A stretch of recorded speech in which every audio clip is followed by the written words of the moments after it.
السلام علیکم ویورز، آج ہم تنوین کی تختی شروع کرتے ہیں اور اس میں تنوین کسے کہتے ہیں؟ تنوین کہتے ہیں دو زبر، دو زیر اور دو پیش کو عربی میں تنوین کہتے ہیں، یعنی کہ جس حرف پر دو زبر ہوں، دو زیر ہوں یا دو پیش ہوں اس کو ہم کہیں گے کہ یہ تنوین ہے، ٹھیک ہے۔ اور دوسری چیز ہے کہ غنہ کسے کہتے ہیں؟ غنہ کہتے ہیں ناک میں آواز چھپانے کو، ناک میں آواز چھپانے کا نام وہ غنہ ہے۔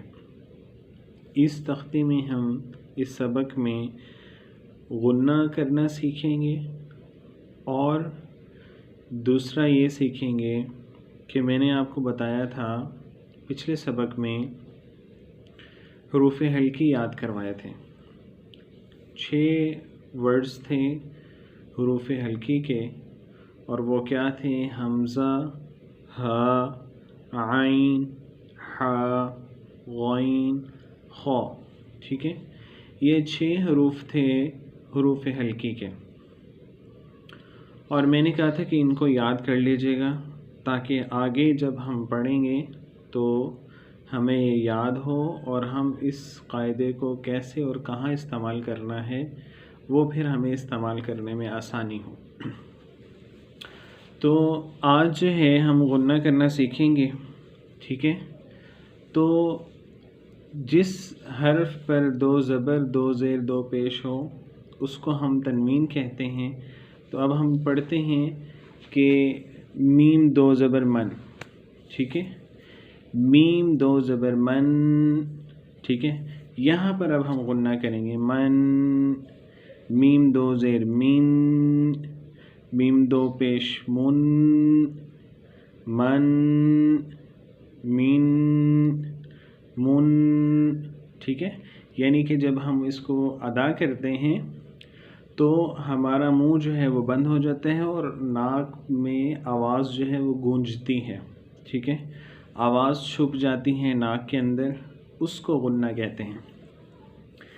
آگے دیکھیے، با دو زبر الف بن، با دو زیر بین، با دو پیش بن، بن، بین، بن، ٹھیک ہے۔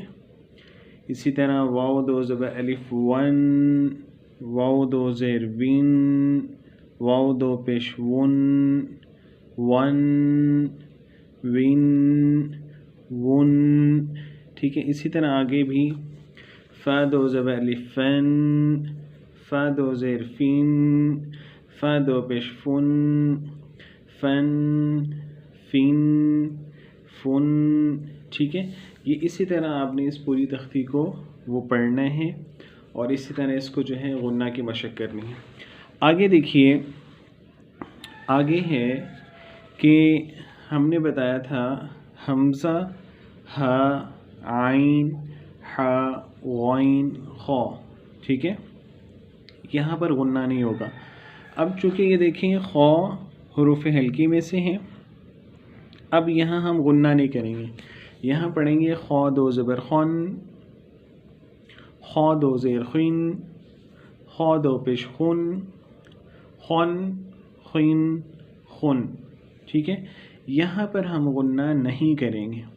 اسی طرح غین ہے، غین دو زبر غن، غین دو زیر غین، غین دو پیش غن، غن، غین، غن۔